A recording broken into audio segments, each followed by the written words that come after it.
Gloire à Dieu. Béni soit Dieu. Nous allons ouvrir la parole de Dieu dans l'épître de Paul aux Éphésiens. Et nous allons faire la lecture des 16 premiers versets.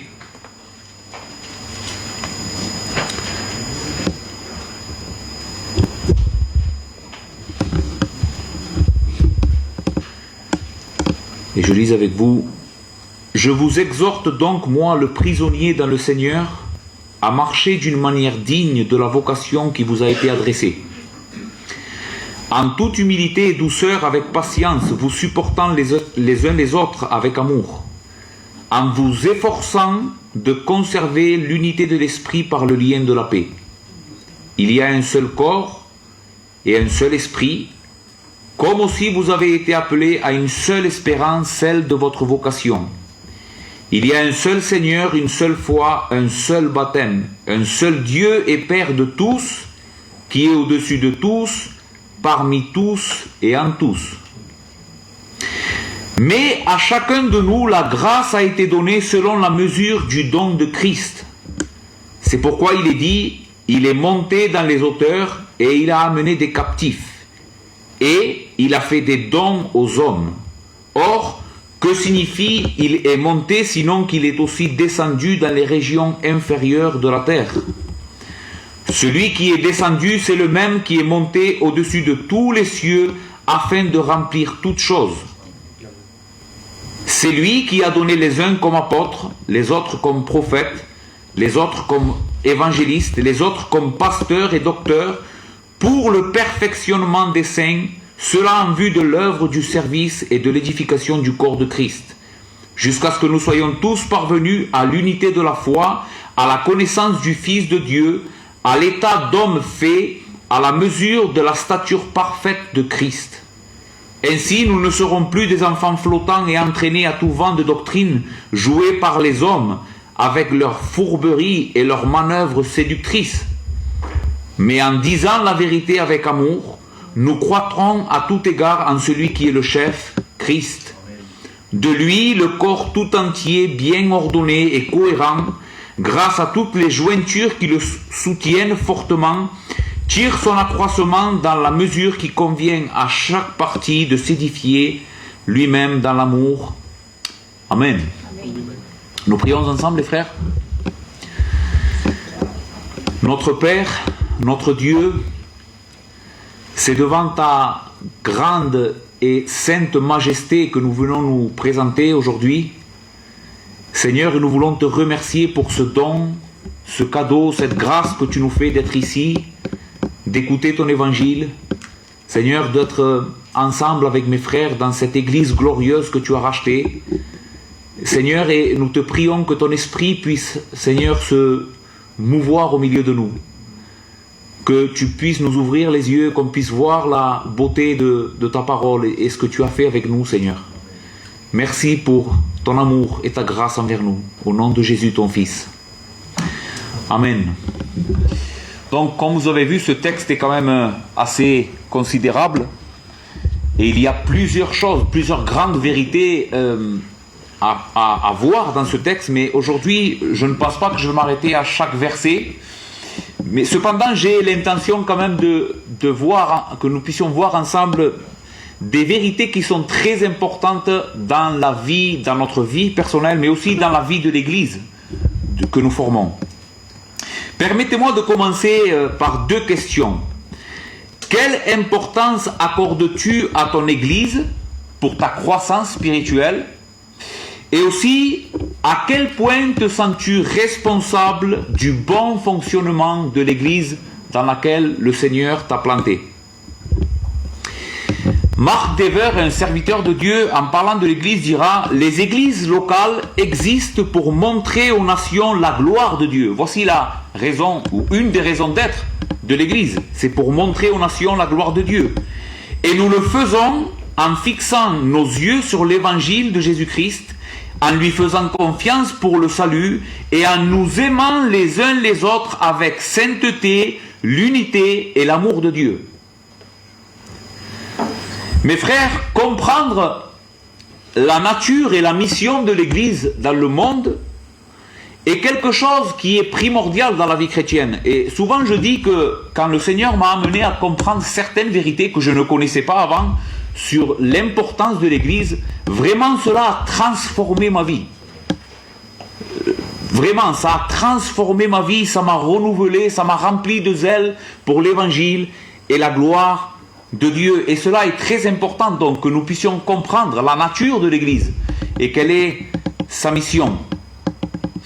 Voici ce que je voudrais voir avec vous aujourd'hui à partir de ce texte, c'est que nous allons essayer d'extraire au moins 3 vérités. Premièrement, l'unité et l'égalité qui existent dans l'Église. Ensuite, nous verrons la diversité de l'Église.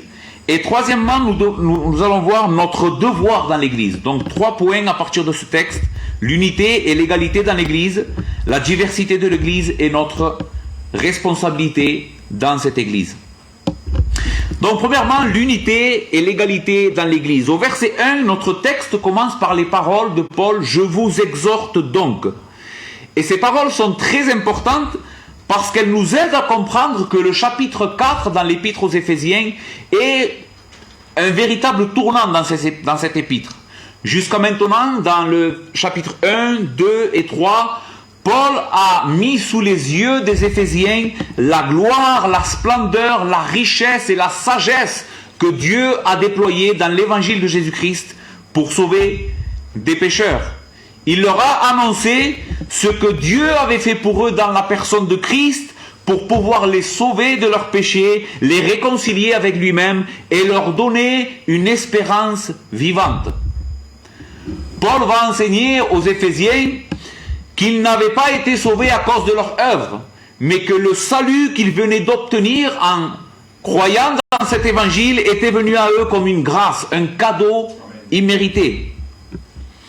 Cette grâce avait été révélée et révélait la gloire de ce Dieu infiniment grand, rempli de miséricorde, qui les avait sauvés d'une mort spirituelle et d'un état de péché et de corruption. C'est ce que nous lisons par exemple au chapitre 4. Chapitre 2, pardon, je me suis trompé. Chapitre 2, verset 1. Vous étiez morts par vos offenses et par vos péchés, dans lesquels vous marchiez autrefois, selon le train de ce monde, selon le prince de la puissance de l'air, de l'esprit qui agit maintenant dans les fils de la rébellion. Verset 4. Mais Dieu, voici ce qui a changé la donne. Mais Dieu, qui est riche en miséricorde, à cause du grand amour dont il nous a aimés, nous qui étions morts par nos offenses, nous a rendus à la vie avec Christ. C'est par grâce que vous êtes sauvés. Et permettez-moi de vous dire que c'est la même réalité pour chacun d'entre nous. Ce qui est vrai pour les Éphésiens l'est aussi pour nous.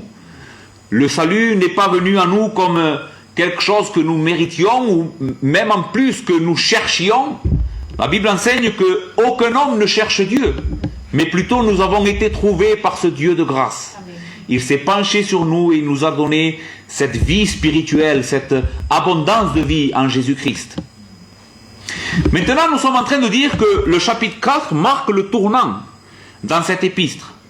Parce que ce que Paul va dire maintenant, c'est que tout ce que nous devons vivre dans l'Église est en conséquence de cet évangile. Je vous exhorte donc, en conséquence de cela, parce que Dieu nous a sauvés par grâce, à vivre d'une certaine manière. Notre vie doit être différente, les frères. Nos valeurs et notre conduite doivent être différentes. Pourquoi? Non pour nous gagner les faveurs de Dieu, pour que Dieu puisse nous récompenser avec le salut, mais à cause de ce que Dieu a fait pour nous en Christ, de manière gratuite et par grâce. Je vous exhorte donc, moi le prisonnier dans le Seigneur, à marcher d'une manière digne de la vocation qui vous a été adressée. La vie digne que nous sommes appelés à vivre maintenant dans l'Église est quelque chose qui est le résultat de l'Évangile. C'est-à-dire que notre vie devrait être une vie vécue devant la majesté de Dieu, remplie de reconnaissance, d'amour pour lui et de véritable affection pour ce Dieu qui nous a sauvés alors qu'on ne méritait rien. Est-ce que Dieu n'est-il pas digne d'être loué, que nous puissions le servir avec tout ce qu'on a? à cause de ce qu'il avait? Oui, évidemment que oui. Et le texte nous dit quelle doit être, par quoi devrait être caractérisée la vie d'un véritable croyant qui a compris cette vérité. En toute humilité et douceur, avec patience, vous supportant les uns les autres avec amour. La Bible enseigne qu'au moment de la conversion, notre vie a été radicalement transformée par l'Esprit de Dieu et la puissance de l'Évangile.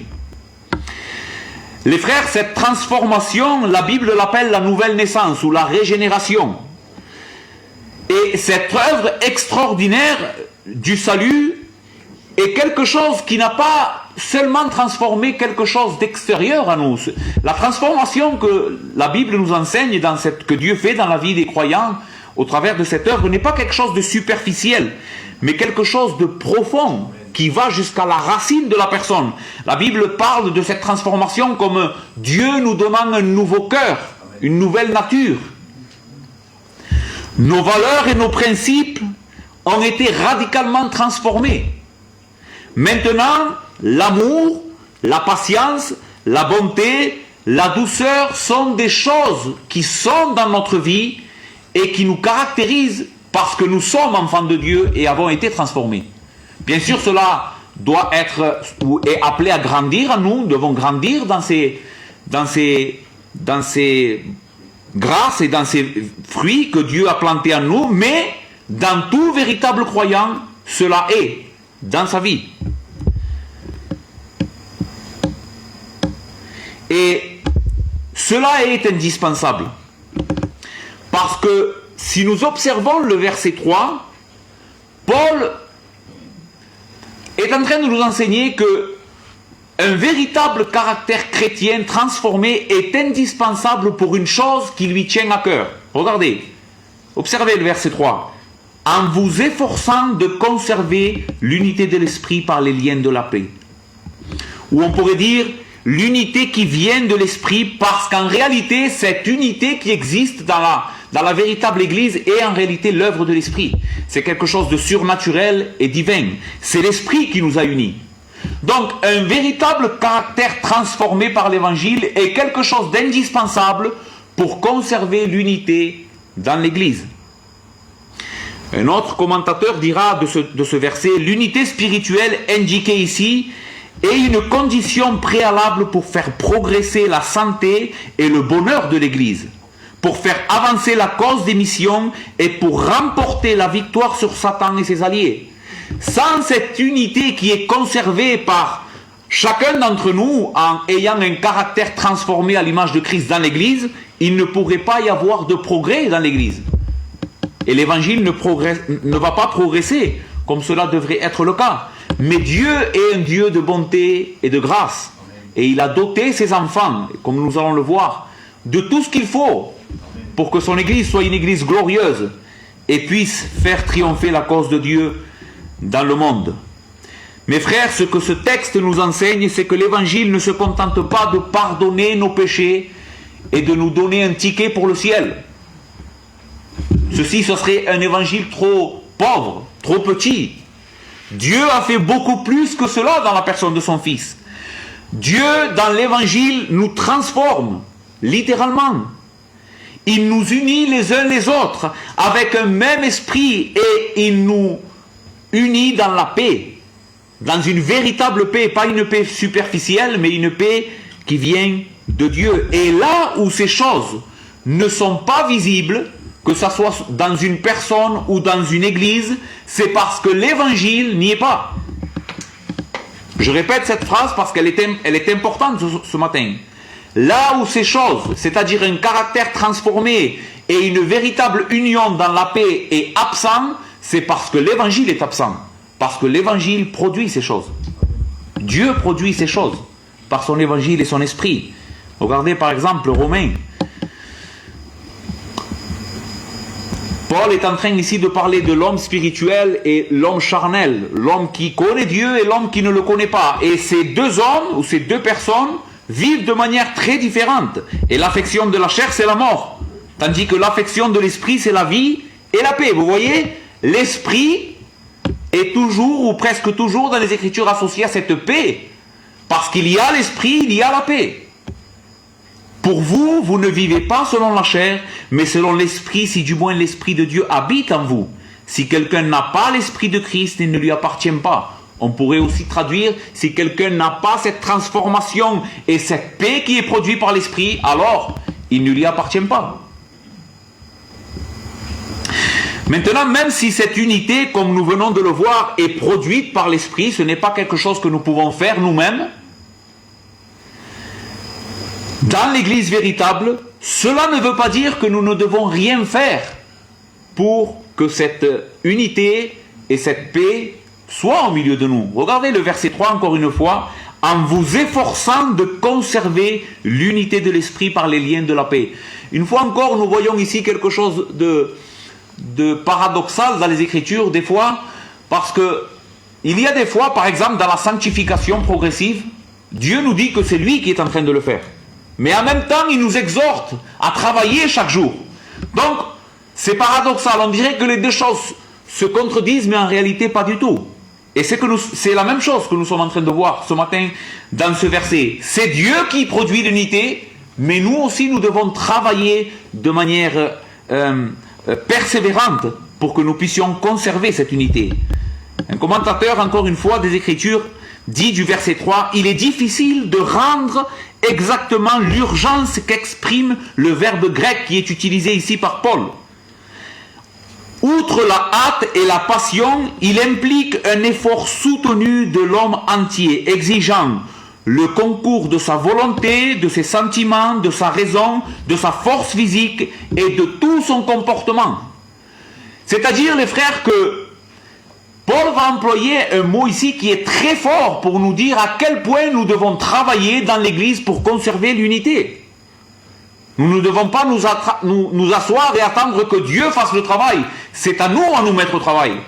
C'est nous que nous devons travailler avec toutes nos forces, avec toutes nos capacités, avec tous nos dons, comme nous allons le voir, pour conserver cette unité dans l'Église. Mes frères, l'Esprit nous a unis. Et c'est Dieu qui est en train de le faire. Mais nous aussi, nous devons travailler. Maintenant, quelle est la nature de cette union? C'est ce que Paul continue à nous enseigner dans les versets suivants. Verset 4. Il y a un seul corps, un seul esprit, comme aussi vous avez été appelés à une seule espérance, celle de votre vocation. Il y a un seul Seigneur, une seule foi, un seul baptême, un seul Dieu et Père de tous, qui est au-dessus de tous et en tous. Il est difficile pour un lecteur de lire ces trois versets et de ne pas voir l'intention de Paul dans ces trois versets. 7 fois, en 3 versets, Paul répète la parole un seul ou une seule. Donc l'idée de l'unité est très présente dans ces 3 versets. Il y a une seule Église formée par l'Esprit. Pourquoi nous sommes unis? Parce qu'il n'y a qu'une seule Église. L'Esprit a formé une seule Église. L'Esprit qui nous habite et qui est la part de chacun d'entre nous est un seul Esprit, et cet Esprit a formé une seule Église. Il y a une seule espérance qui est celle à laquelle chacun d'entre nous avons été appelés et qui nous est réservée dans les cieux. Il n'y a pas une récompense différente pour toi et pour moi. La récompense est la même. Donc l'espérance est la même, donc nous sommes unis dans cette même espérance. Un seul Seigneur, un seul évangile, qui nous unit tous et nous sauve tous par la foi et la repentance. Et un seul baptême, parce que c'est à travers de ce baptême que l'Esprit nous unit à l'Église et à Christ. Une seule famille, parce qu'il y a un seul Dieu qui est Père de tous. Amen. Donc ces textes, ces 3 versets nous enseignent quelle est la nature de l'union qui existe dans l'Église. C'est une nature surnaturelle. C'est une union surnaturelle. Et cette union est un reflet en réalité de l'union qui existe dans la Trinité. Si nous regardons bien ces versets, Paul prend soin de nommer notre relation avec chacune des personnes de la Trinité. Pourquoi? Parce que le Dieu des Écritures, le véritable Dieu, comme nous l'avons chanté et lu, existe en un seul Dieu qui subsiste en 3 personnes distinctes. Il y a un seul Dieu qui nous parle d'unité, mais il y a trois personnes distinctes qui vivent dans une unité et une communion parfaite. Et l'Église qui a été créée à l'image de ce Dieu reflète cette relation qu'il y a dans ce Dieu unique. Donc nous voyons quelque chose de l'unité et de l'amour qui existe entre les trois personnes de la divinité qui est reflété dans l'Église que nous sommes. Chacun de nous, nous avons le même privilège, les frères. Et je pense que ce verset nous parle aussi d'égalité dans l'Église, pas seulement d'union et d'unité, mais aussi d'égalité. Paul est en train de penser à l'Église et il est en train de nous dire, peu importe qui que tu sois dans l'Église, que tu sois en train de prêcher la parole ou qui place les chaises, il n'y a pas en réalité de degré de dignité dans l'Église. Nous sommes tous frères et sœurs, ayant un même Père et jouissant de la même communion avec ce Dieu trinitaire.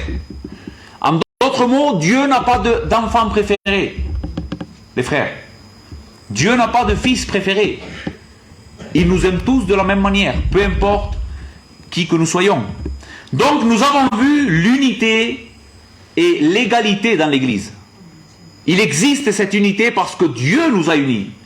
Pas parce que nous cherchons cette unité par un effort humain, mais c'est parce que Dieu nous a unis dans son Église. Maintenant, notre Dieu est un Dieu extraordinaire. Parce que Dieu est le créateur de toutes choses. Et si nous prenons attention et que nous regardons par exemple la nature que Dieu a créée, d'accord ? Dieu est un Dieu qui ne crée pas les choses de manière monotone. Dieu est un Dieu qui aime la diversité. Il nous suffit de regarder toutes les couleurs et les choses que Dieu a créées. Dieu a créé une création extraordinairement belle par sa diversité. Et quelque chose de cela nous voyons dans l'Église aussi. Dieu ne nous a pas créés en Christ à la chaîne. Les frères, nous ne sommes pas appelés à être tous les mêmes. Dieu aime l'unité, mais cela n'implique pas que parce qu'il y existe l'unité, on doit tous être les mêmes. Ça, c'est ce que le monde voudrait implanter en nous. Cette idée aujourd'hui qui est en train de prendre de la force autour de nous, qui est la théorie des genres, hein? Qui sous la bannière de l'unité ou du respect veut abolir toutes les différences. Cela n'est pas correct, les frères. Il peut exister une véritable unité dans la diversité. La Bible enseigne cela. Le Dieu qui a créé toutes choses est un Dieu qui enseigne cela et qui veut cela. Une unité dans la diversité. Et en réalité, c'est la diversité qui existe dans l'Église qui fait sa beauté. D'accord ? Il existe l'unité dans l'Église, nous venons de le voir, mais la diversité dans l'Église est ce qui la rend belle. Et c'est quelque chose aussi qui reflète la gloire de ce Dieu. Amen. Qu'est-ce que fait la diversité dans l'Église? Ce sont les dons. C'est ce qui nous conduit à notre deuxième point, la diversité dans l'Église. Les dons que Dieu a répartis dans l'Église font ce qui nous rend différents. Paul prendra le même enseignement dans 1 Corinthiens pour nous dire il y a un seul corps, donc une unité. Mais ce qui rend les membres du corps différents, ce sont les dons que Dieu a répartis selon comme il le veut. Et nous allons le voir. Mais à chacun de nous, la grâce a été donnée, verset 7, selon la mesure du don de Christ. Ce texte est important parce qu'il nous enseigne que chacun de nous avons reçu un don. Et ceci est important. Peu importe qui que tu sois une femme ou un homme dans l'Église, tu as reçu un don. Au moment où Dieu nous sauve, nous régénère et nous unit d'une certaine manière à son Église, par son Esprit, il va nous régénérer, nous capaciter pour quelque chose de spécifique dans son Église. Et cela n'a pas été donné qu'aux pasteurs. Cela n'a pas été donné qu'aux enseignants. Cela n'a pas été donné qu'aux apôtres. Non. Cela a été donné, le texte dit au verset 7, mais à chacun de nous. Et si nous lisons cette épître, nous allons nous rendre compte que plus tard, Paul va s'adresser aux femmes aussi. Donc cette épître n'est pas spécialement pour les hommes. Il va dire, Marie, aimez vos femmes, comme Christ a aimé l'Église et s'est donné lui-même pour elle. Mais il va dire aussi, femmes, soyez soumises à vos maris. Donc cette épître devait être lue et enseignée aussi bien à des hommes qu'à des femmes. Donc ce verset 7, on ne peut pas l'attribuer en dehors de son contexte. Il est donné pour tout le monde. Mais à chacun de nous, donc, peu importe qui que nous soyons dans l'Église, si nous sommes en Christ, nous avons reçu un don. Amen.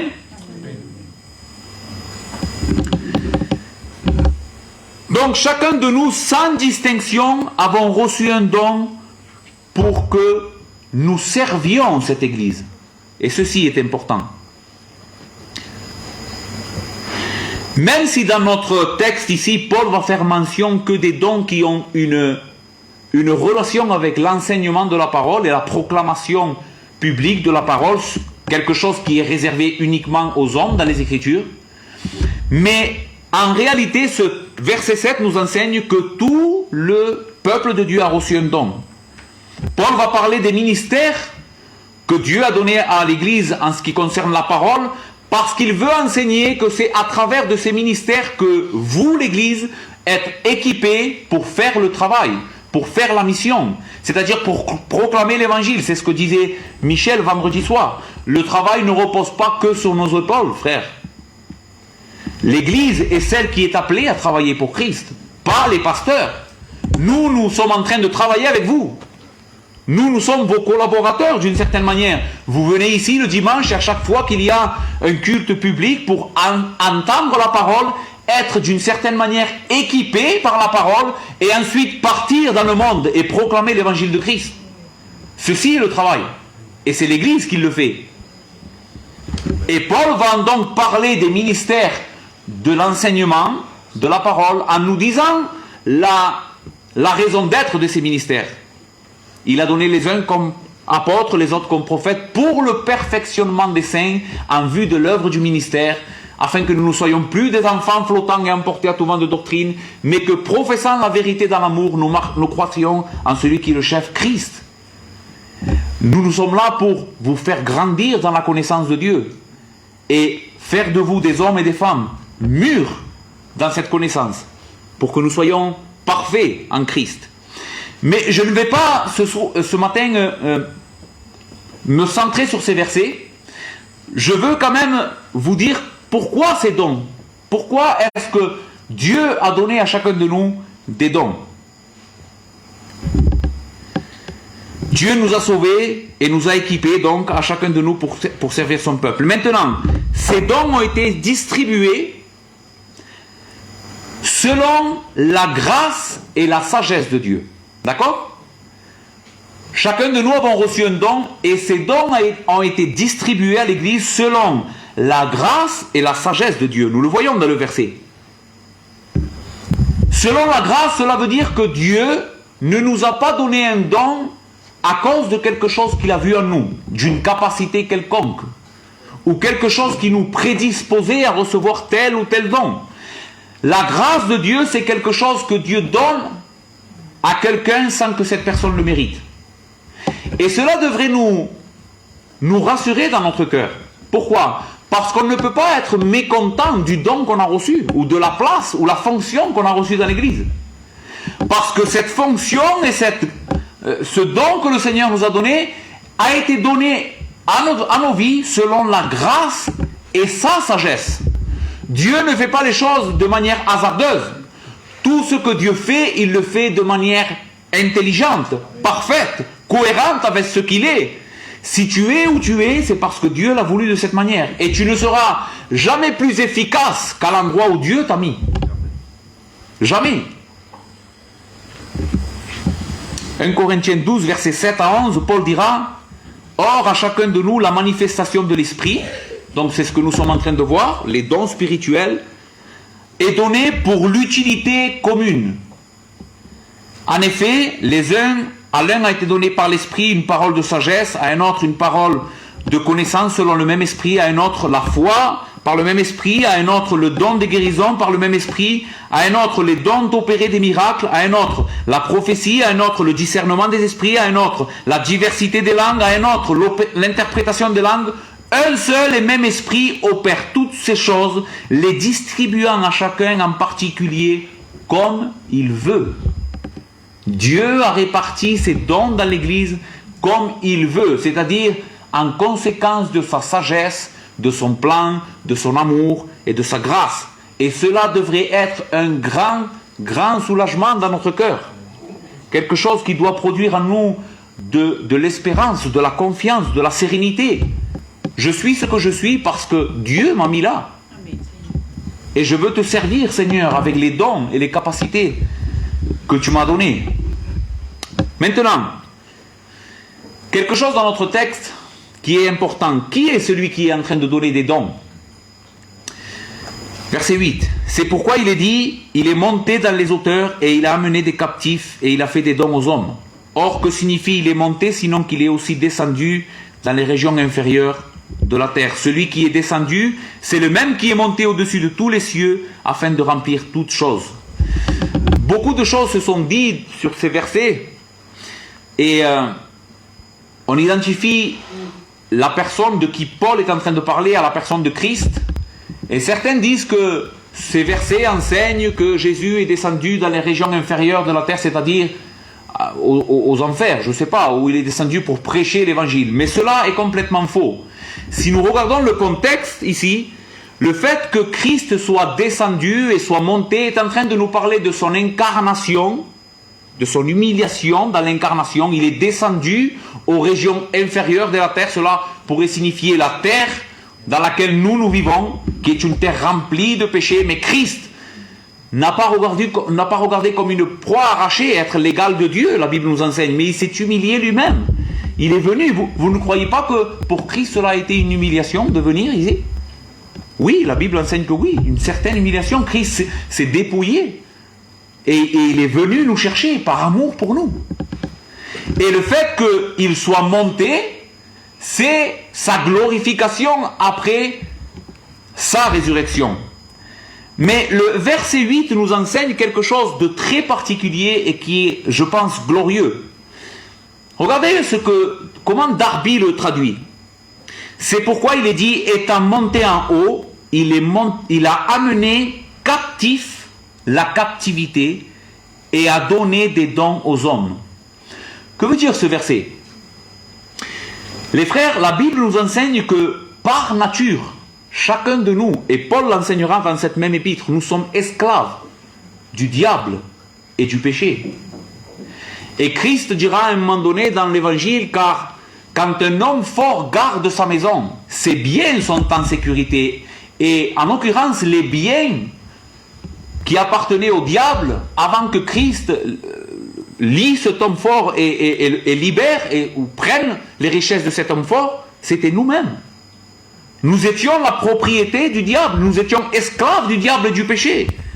Mais Christ est venu, il s'est humilié, il s'est incarné pour sauver des captifs. Il nous a libérés de l'esclavage. Maintenant, le texte nous enseigne que Christ a pris des captifs du diable, il les a libérés, mais il en a fait ses captifs à lui. C'est pour cela que je pense que Darby interprète ou traduit ce texte comme cela. Il a amené captive la captivité.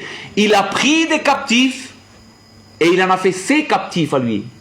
Mais cette captivité maintenant n'est plus une captivité tyrannique, mais c'est une captivité d'amour. C'est parce que nous l'aimons que nous sommes à lui et que nous voulons le demeurer. Regardez comment parle Romains 6, versets 17 et 18, et ensuite le 22. Mais grâce soit rendue à Dieu de ce qu'après avoir été esclave du péché, vous voyez, esclave ici, vous avez obéi de cœur à la règle de doctrine dans laquelle vous avez été instruit. Et ayant été affranchi du péché, vous êtes devenus esclaves de la justice. Verset 22, mais maintenant, étant affranchi du péché et devenu esclave de Dieu, vous avez pour fruit la sainteté et pour fin la vie éternelle. Ce que le texte est en train de nous enseigner, Paul va prendre encore une fois l'image de ce commandant glorieux et triomphant qui va vaincre et qui va rentrer dans sa patrie de manière triomphale.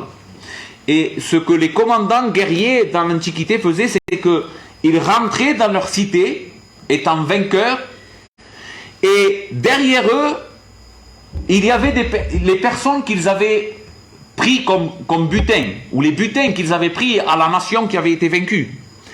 Et Paul est en train de nous dire ici, c'est de ce butin-là que Christ a gagné, en l'occurrence nous, son Église, qu'il va donner des dons à son Église. Je ne sais pas si vous avez compris. Les dons que Christ donne à son Église, ce ne sont pas des choses, ce sont des personnes qu'il a sauvées. Christ a sauvé des personnes, des pécheurs, il les a régénérés, il les a sauvés, il leur a donné une espérance vivante, et de ces pécheurs qui ne méritaient rien, il va faire d'eux un don pour son Église, pour pouvoir servir son corps et le faire grandir. Ce qui veut dire que nous ne devons pas chercher des qualités dans des personnes, mais plutôt des personnes. Nous devons regarder les personnes, voir si ces personnes-là ont des dons et sont en train de servir l'Église. Donc nous avons vu l'identité du donateur, c'est Christ lui-même, ce sauveur glorieux qui nous a sauvés par grâce, et il a fait de nous ses esclaves, des esclaves d'amour maintenant, et il nous a donné à son Église pour pouvoir la servir. Ensuite, nous allons voir dernièrement notre devoir dans l'Église. Puisque chacun de nous, donc, nous avons reçu des dons particuliers pour servir l'Église, il est impératif, donc, que nous mettions en œuvre ou que nous servions avec ces dons pour que l'Église puisse en bénéficier et grandir. En d'autres mots, l'Église n'est pas quelque chose que tu viens comme un spectateur. Tu viens à l'Église pour servir l'Église. C'est ce que nous avons vu vendredi aussi. Il faut une fois encore enlever cet état de voir les choses, ou cet état d'esprit qui nous caractérise à nous comme nation et comme génération. C'est que tout est facile aujourd'hui. On n'a qu'à appuyer sur un bouton pour qu'on nous amène à manger. Tout est facile. Donc on a cultivé dans nos propres vies la facilité et le fait de ne rien faire. Mais la Bible, encore une fois, veut déraciner cette mauvaise manière de voir les choses et implanter la vérité. Dans l'Église, on ne vient pas comme un spectateur. L'Église de Christ est formée par des personnes qui servent, qui se servent les unes les autres, qui s'aiment véritablement et qui se servent. Aucun de nous ne doit être spectateur dans cette Église. Chacun de nous avons un rôle à jouer, chacun de nous avons reçu un don qui devons mettre en pratique. C'est ce que dit le verset 15 et 16. Au contraire, en proclamant la vérité avec amour, nous grandirons en tout vers le Christ qui est la tête. C'est grâce à lui que le corps formé de tout solide, que le corps formé forme un tout solide, bien uni par toutes les articulations dont il est pourvu. Ainsi, lorsque chaque partie, j'ai pris ici la version français courant, ainsi lorsque chaque partie fonctionne comme elle doit, le corps entier grandit et se développe par l'amour. Vous voyez? Ainsi, lorsque chaque partie, c'est-à-dire chaque membre qui est distinct de l'autre à cause de son don, fonctionne ou met en fonctionnement le don particulier que Dieu lui a donné, l'Église en reçoit un bénéfice et grandit dans l'amour. Les frères, nous sommes responsables les uns des autres. Si tu veux vraiment que ton Église grandisse, c'est pour ça que je posais cette question au début de la prédication. Est-ce que toi, tu te sens vraiment responsable vis-à-vis de ton Église? Est-ce que tu aimes ton Église? Aimer l'Église signifie la servir. Et pas la servir n'importe comment, mais la servir avec les dons et les capacités que Dieu t'a donnés. Et c'est dans la mesure que chacun de nous allons mettre en pratique au service de l'Église les dons et les capacités que Christ nous a donnés par grâce, que cette église va grandir et que le monde entier saura que le Dieu vivant est au milieu de nous. Voulez-vous voir vos familles venir à Christ? L'arme la plus efficace dans l'arsenal de Dieu est l'église.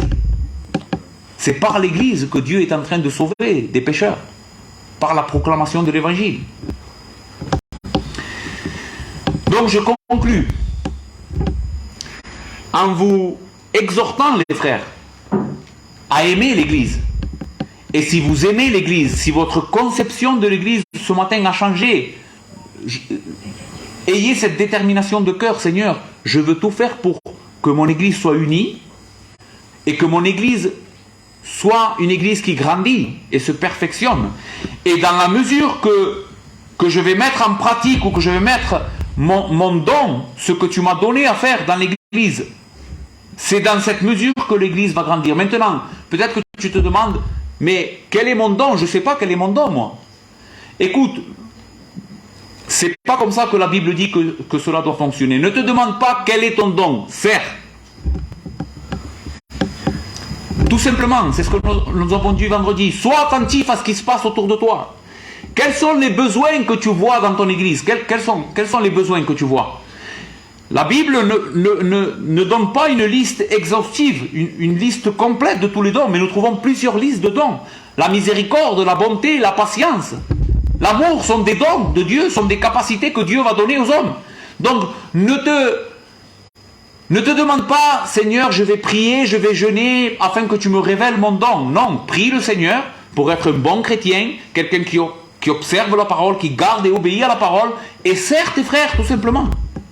Sers-les avec tous les moyens que Dieu est en train de te donner. Et c'est dans cette mesure-là que Dieu va t'utiliser. Amen. Amen. Que le Seigneur soit béni. Nous prions le Seigneur. Notre Père, nous voulons te louer, te glorifier pour ta parole, Seigneur. Tu nous enseignes ce matin que ton Église est glorieuse. Ton Église, Seigneur, est la nouvelle création, celle dont tu es l'auteur. Et ce matin, nous voulons te glorifier et t'aimer, Seigneur, parce que tu nous as sauvés et tu nous as unis à cette Église. Quel privilège nous avons. Permets que nous puissions être conscients que tu ne veux pas que tes enfants soient passifs au milieu de ton Église, mais que chacun de nous puissions nous mettre à l'œuvre. Responsabilise-nous, Seigneur. Responsabilise-nous, chacun de nous, et que nous puissions prendre plaisir à te servir avec les capacités que tu nous as données. Merci au nom de Jésus. Amen.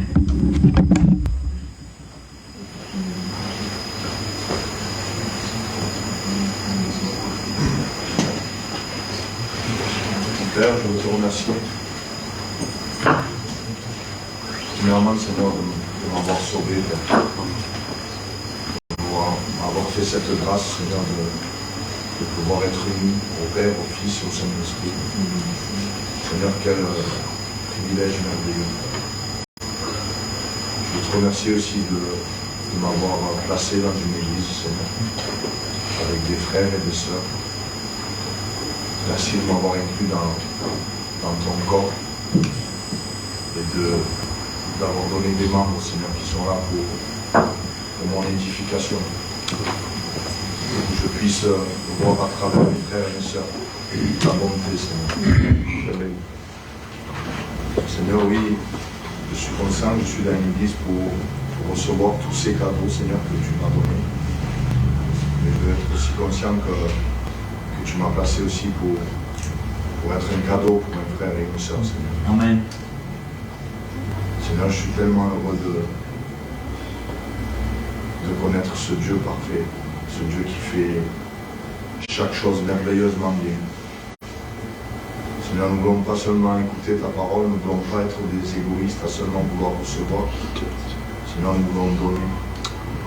Tu dis qu'il n'y a pas plus de bonheur, Seigneur, que donner.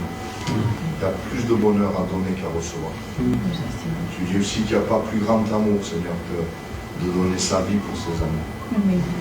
Seigneur, aide-nous à être cette église fervente. Cette église qui agit, Seigneur, par amour. Seigneur, par foi. Par conviction, Seigneur. Merci, notre Père de nous. Amen.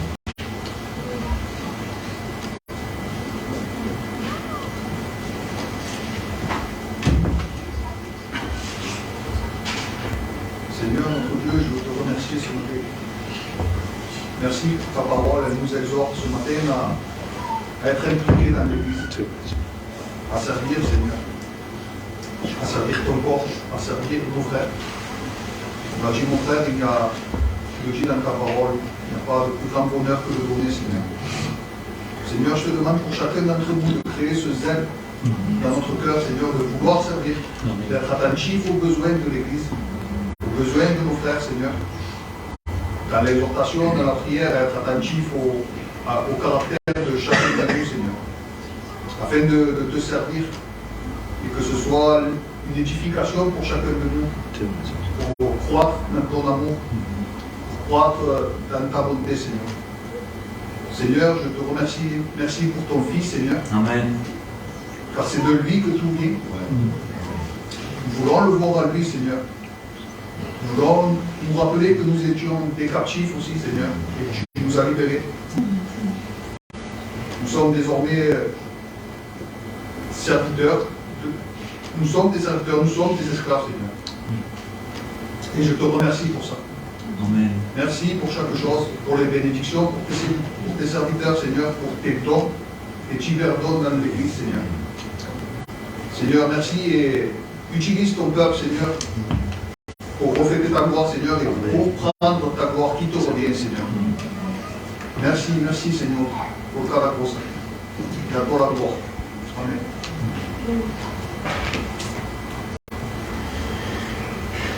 Seigneur, ce matin, je veux louer ton nom. Je veux glorifier ton nom pour ta parole qui a été annoncée, Seigneur. Merci pour cette unité, Seigneur. Merci parce que tout vient de toi, Seigneur. Et si toi, tu ne pries pas, comme tu as prié dans Jean 17, je veux qu'ils soient un. Seigneur, un. Comme toi et moi, nous sommes un. Je veux que l'Église soit un. Tu as prié pour nous, Seigneur. Merci pour cette unité. Parce que si tu ne pries pas pour nous, jamais, jamais nous serons unis. Merci Jésus. Merci parce que tu as prié pour nous cette grâce immense, Seigneur. Merci dans le nom de Jésus-Christ, Seigneur. Merci pour ton Église. Merci pour tes serviteurs, pour ta parole en abondance qui fait du bien dans nos vies, qui nous éclaire, qui nous amène dans le droit chemin, dans l'unité de l'Esprit, Seigneur. Merci. Dans le nom glorieux, majestueux, Seigneur, et grand de Jésus-Christ. Amen, Seigneur.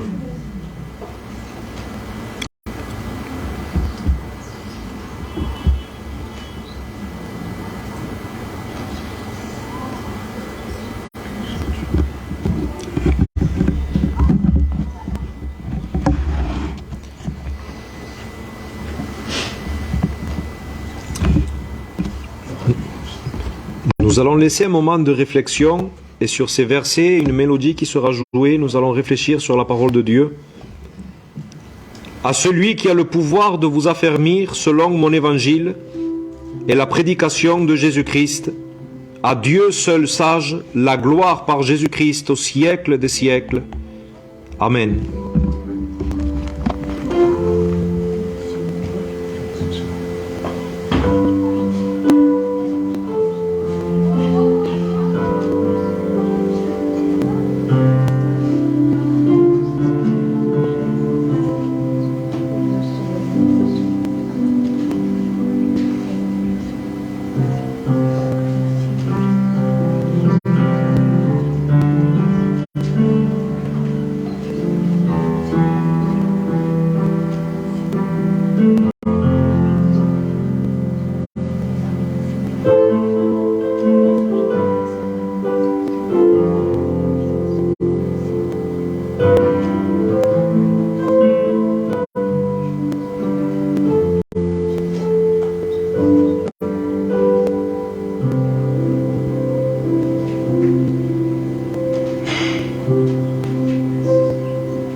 Excusez-moi tout le monde, Juste pour vous dire que nous allons faire un repas ensemble. Ceux qui veulent rester, vous êtes les bienvenus, même si vous n'avez rien amené.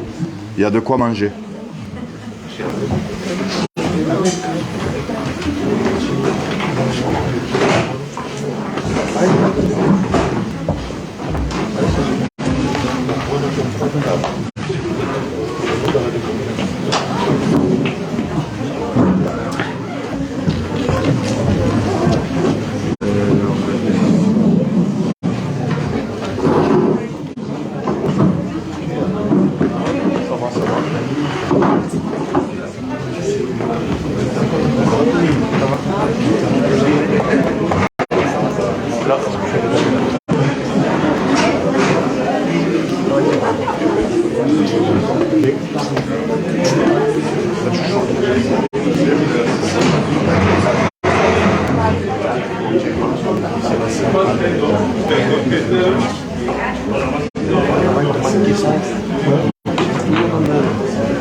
On va rajouter déjà.